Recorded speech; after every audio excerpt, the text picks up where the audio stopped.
for listening to the Caffeinated Thoughts Podcast. Hi, this is Shane Vander Hart. Welcome to another episode. This week I'd like to talk about a big Supreme Court case that was heard last week. It's Janus v. AFSCME. It has huge implications on public sector employee unions, as well as states that are not yet right to work. To have the conversation about this and to learn more, I talked with Vinnie Vernuccio. He's a senior fellow with the Mackinac Center for Public Policy in Midland, Michigan. But before we get to that conversation, first a word from our sponsors. Hi, this is Brian Myers. When I needed a better life insurance plan, I found it with Travis Risvold of Modern Woodmen of America. When I first met Travis, he wasn't like some other life insurance agents that can be pushy and try to get you to buy something. Travis just made himself available to me. That was it. He told me to let him know if and when I needed anything, and he stayed in touch. When the day came and I did need to make some changes with my life insurance, Travis met with me and walked me through several options so I could make an informed decision. Ultimately, it was the best decision for my situation. So if you need a life insurance plan that makes sense for you, call my friend Travis Risvold with Modern Woodmen. His number is 515-883-0029. That's Travis Risvold with Modern Woodmen. He can help you find the life insurance you need. Call him at 515-883-0029. At American Principles Project, we believe that human dignity should be at the heart of public policy. We work in all 50 states and in Washington, D.C. to promote life, religious freedom, local control over education, authentic economic progress for working Americans, and a return to constitutional principles such as federalism. Want to help American Principles Project? Visit our website today, AmericanPrinciplesProject.org. That's American Principles, P-L-E-S, project.org. Sign up for email updates. Help us out. We want to work with you. That's AmericanPrinciplesProject.org. And we are back. Without further ado, here's my conversation about Janus v. AFSCME with Vinnie Vernuccio from the Mackinac Center for Public Policy. Hey, Vinnie, thank you so much for taking time to talk with us. I just wanted to ask you about, have you discussed the Mark Janus versus AFSCME court case that the Supreme Court heard oral arguments for, I believe it was last week? What is the case addressing? And I'll just let you go from there, and we'll ask follow-up questions. But great, thank you, Shane. Thanks for having me on. And Janus versus AFSCME was heard at the Supreme Court, and I had the privilege of being in the court while it was being argued. Let me tell you a little bit of exactly what this case is about. Mark Janus is the plaintiff, and he is a child support specialist in Illinois. He's a public employee. And what he's arguing is that his union, AFSCME, everything that they do is inherently political. So because everything that they do is political, we can get back to what that exactly means in a second, but because of everything that they do is political, he has a First Amendment right not to pay them. So essentially, Mark Janus is arguing for right to work. And if the Supreme Court rules for Mark Janus in this case, essentially the entire country, so even the 22 states that are non-right to work, where unions can get workers fired for not paying them, will essentially be a right to work state, and Mark Janus can stop paying AFSCME because he doesn't support them and doesn't believe in what they're doing.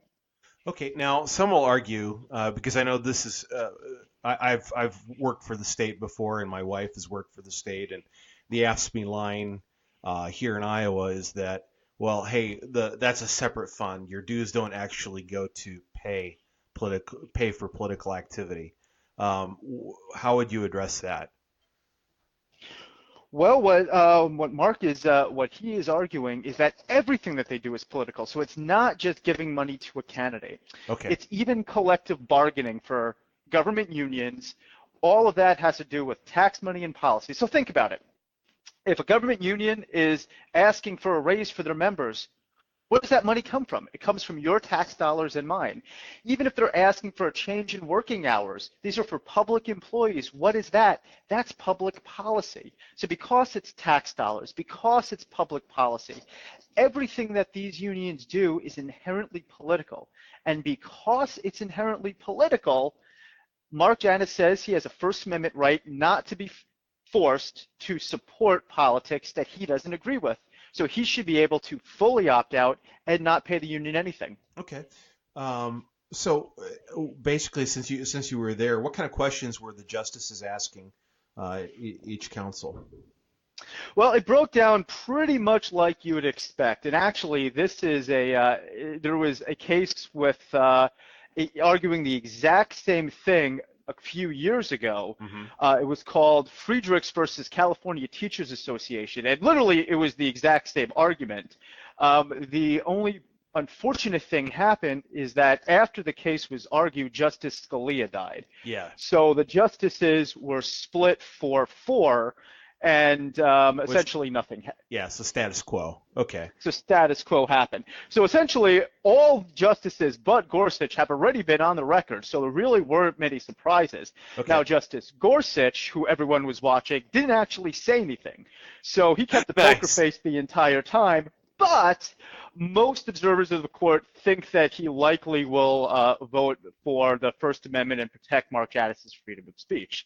But you can imagine that the liberal justices were grilling Mark Janus's attorneys, and the justices appointed by Republicans, they were actually going after the union attorneys pretty hard. In fact, both Justice Kennedy and Alito, they had a series of questions that were almost like rapid fire. Well, isn't this political? Isn't this political? Isn't this political? Right. And you saw the union attorneys almost go on the defensive because they think they know that they have an uphill battle right now.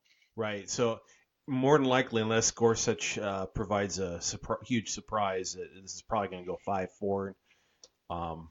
If we're going to predict, Janus will probably end up being on the winning side of this case.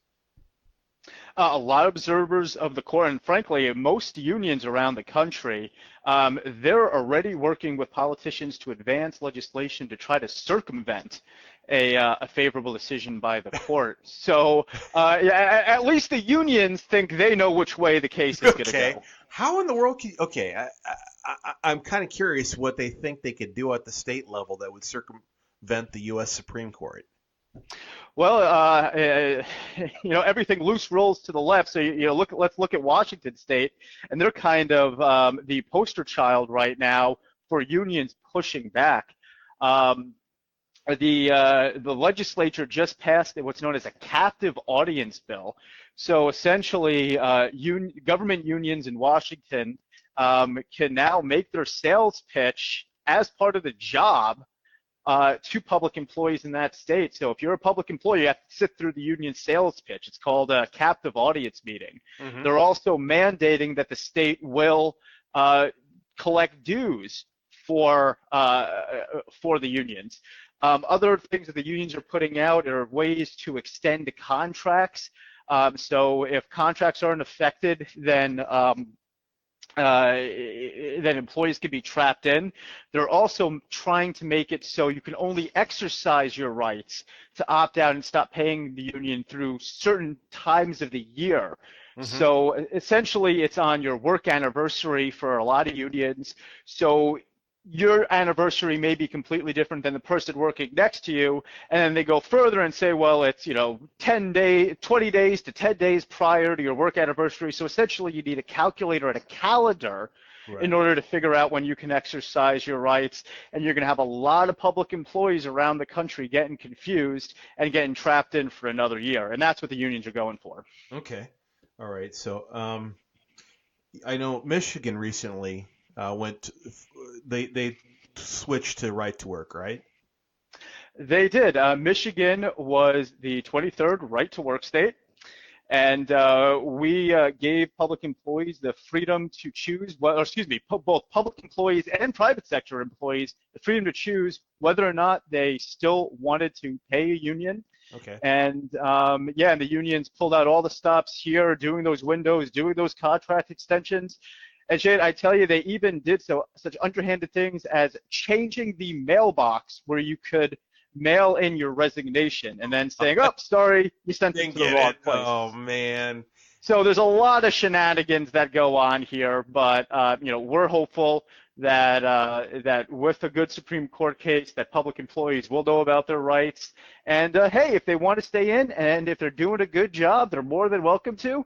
But now they have the option where if the union is doing things that these public employees disagree with, even in states like New York, California, Illinois, that might not see right to work for decades, these public employees now have that right, or will have that right after the decision. Now, Iowa's been right to work for, years. I probably wasn't even alive when I don't know if we've ever been not right to work.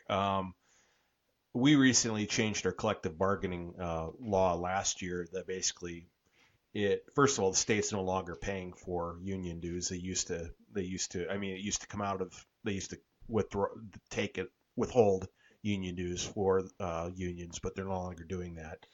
Also, now they can only collectively bargain on actually salary. There's a lot that they used to be able to collectively bargain on. Now they can't.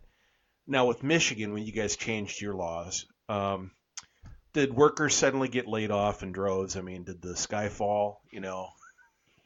I tell you, I got to Michigan exactly the right time. I bought my house in 2012 before we passed right to work, and I tell you, I'm doing well now. Property values are up, jobs are up, our unemployment is down, and let me tell you, wages are up.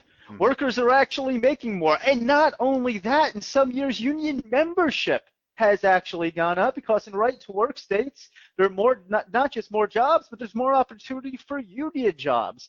Plus, one of the questions that Chief Justice Roberts actually asked was, well, hey, if it's voluntary, doesn't that mean that the unions have to serve their membership better to keep earning those dues? So no, the sky doesn't fall. Actually, things are getting a lot better. Interesting. So, overall, I think there's been a decline in private union membership, but that's not been the case in Michigan. It depends on the year. Some years since we passed right to work, membership has gone down. Other years, membership has actually gone up. And I believe on the aggregate, we actually have more union members now than when we passed right to work in 2012. Okay. Now, what kind of impact do you think the Supreme Court ruling will make on most of the states, provided they don't get some extreme laws passed at the state level that could circumvent? What do you think should be some of the overall impact? Well, I mean, it's not full-fledged right to work. So once again, we're only talking about public employees here. But what it's going to do, it's going to make those unions serve their members better and take their interest into account, and they can't take that forced dues money for granted. Okay. So the biggest thing that this case is going to do is it's going to give public employees across the country, especially in those 22 non-right-to-work states where unions can get workers fired for not paying them, it's going to give them the ability to say, yes, I'm going to support this union, or the freedom to say, no, I'm not. Interesting. One thing I noticed in Iowa, and I don't know if this would be the case, in other states, but I used to see AFSCME, for instance, register on bills that were totally non-labor related, because they had lobbyists at the Iowa legislature, and I was like scratching my head. It's like, why is AFSCME, registering on an abortion bill, or another bill that is totally unrelated to labor issues? And I don't know if other states are seeing that, but I'm hoping, at least in Iowa, they're maybe getting a sense that, hey, our membership doesn't want us seeing us involved in these particular cases, because we do have a diverse understanding and we have people that are on each side of the issue. Maybe that'll be the case too if this ruling goes in the favor of Mr. Janus. You do see that. You see that across the country, both from the local, but especially at those national unions, and they hear it again and again. And here's the thing, going back to how you opened the segment here, Union members can opt out of the union, even in non-right-to-work states, and they get a small percentage of the money they have to pay in dues back. So essentially, they pay what's known as agency fees. Gotcha. And not to get too technical, but those agency fees, they're the vast majority of the dues. But you're right; they don't have to pay for the essentially, pushing candidates and doing that direct electoral politics. But I tell you, they pass, those kind of resolutions on the bills that you were just talking about. They pass them at their national conferences and these other meetings. But guess what? You have to use dues money to get there. Right. That part of those dues money is not exempt. So even when they're saying, well, you can opt out, you don't have to pay for any politics, that is not entirely true, even taking aside from that everything government unions do being inherently political, even taking aside that argument that Mark Janus is making right now. Great. Well, hey, Vinnie, thank you so much for your time. I appreciate it. And it's gives us hopefully a better understanding of this particular court case and and the impact it might make. Hopefully we'll have you back for an update down the road if afterwards and see what we're seeing in these different non-right to work states. Absolutely. Thanks for having me on. Look forward to talking to you soon. All right, take care. Bye now. Bye. And that concludes today's episode of the Caffeinated Thoughts Podcast. Thank you so much for listening. If you happen to be listening to this podcast somewhere other than on our website, please be sure to check out caffeinatedthoughts.com. Again, that's caffeinatedthoughts.com, or you can just Google Caffeinated Thoughts and it'll show up at the top of your search screen. Be sure also to like us on Facebook, follow us on Twitter, sign up for our email updates. That way you don't miss a single thing that we write about. Hey, this is Shane Vander Hart, and until next time, my friends, take care.